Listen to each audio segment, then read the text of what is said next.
Hello viewers, welcome back to another session of my calculus tutorial. In this video, we have a limit and continuity problem. If this is your first time visiting this channel, kindly subscribe and also make sure you watch this video to the end so that you understand every part of the video. For what value of k is the following a continuous function? For what value of k is the following a continuous function? Now the function is f of x is equal to, we have square root of 7x plus 2 minus square root of 6x plus 4 all over x minus 2 if x is greater than or equal to negative 2 out of 7 and s is not equal to 2. Then the same function is equal to k if s is equal to 2. This is what we call a piecewise function. It's a function which has been broken into two pieces or two or more pieces, but in which each piece is defined over a particular interval. One part of this function is a rational function as we have here. Then these stuffs are the conditions which will make this not defined. But in limits, we don't have anything like it's not defined. We say it is discontinuous.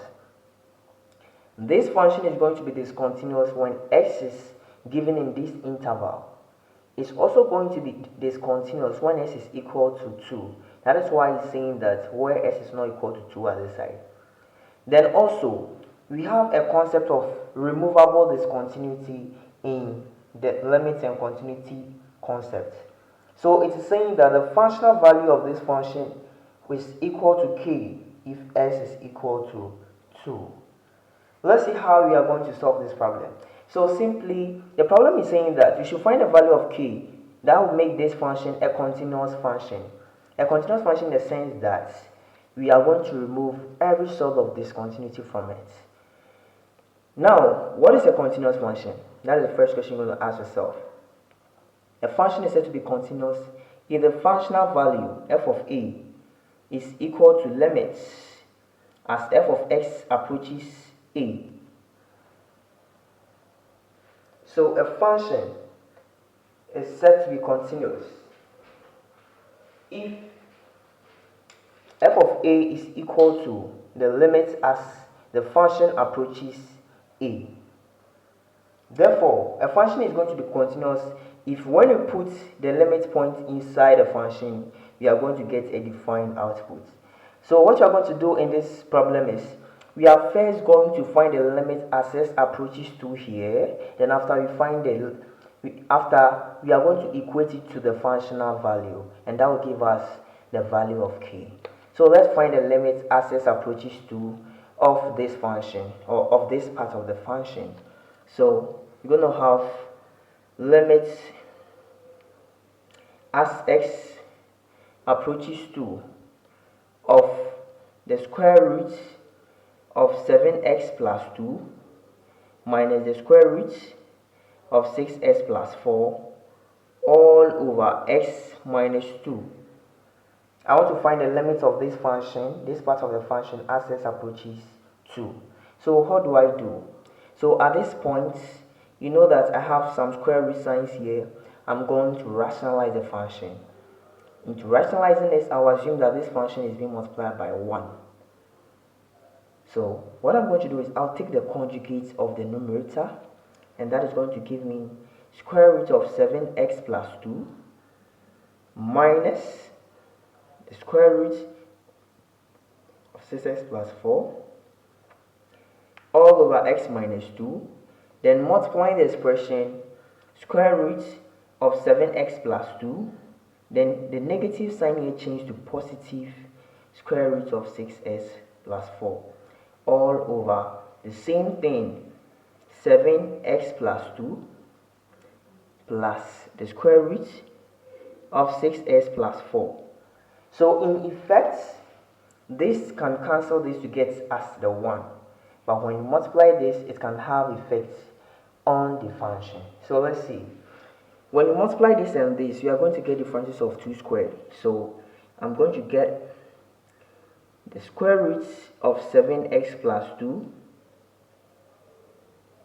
all squared minus the square root of 6x plus 4 all squared for the top. Then for the down, I'm going to get an expression of x minus 2 multiplying the expression square root of 7x plus 2 plus the square root of 6x plus 4, like this.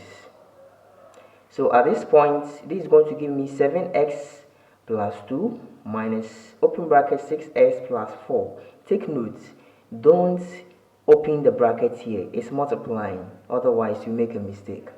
So this all over, let's still maintain this, the square root of 7x plus 2 plus the square root of 6x plus 4. And at this point, I further simplify my numerator. 7x minus 6x is giving me x. Yes. Then I'm going to have 2 minus plus 4, that is minus 2. All over the expression x minus 2, 7x plus 2, all under the square root sign, plus square root of 6x plus 4. And at this point, this will cancel this out, and I'm going to get 1 over the square root of 7x plus 2 plus the square root of 6x plus 4. My function has now been simplified, and what I'm going to do next is I'm going to put my 2 inside the function. Wherever I see x, I'm going to put 2 there, so I'm going to get 1 over the expression square root of 7 multiplying 2 plus 2 plus the square root of 6 multiplying 2 plus 4, and this is going to give us 1 over 7 to 14 plus 2, 16, and the square root of 16 is giving us 4 plus 6 multiplied by 2 is 12 plus 4, 16, also 4. Therefore, our limit as x approaches 2 is giving us 1 over 8. So now, since we found the limit value to be 1 over 8, we come back to the question. The question is saying, what value of k is the following a continuous function? And I made mention that a continuous function has the limit value the same as the functional value. Since this is a piecewise function, one piece gave us this and another piece gave us this constant value k, meaning that if you put any value here, you get k for this part of the function. Let me write it so that you see. So let's see, the function is saying that f of x is equal to k if x is equal to 2. So therefore, f of 2 will give us what? K. Then we found out that the limit as the top function approaches to is 1 out of 8. For continuous function, the limit value should be the same as the functional value.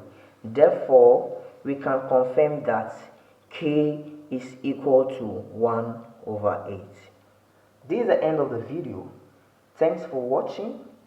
Kindly subscribe for more tutorials and don't forget to share.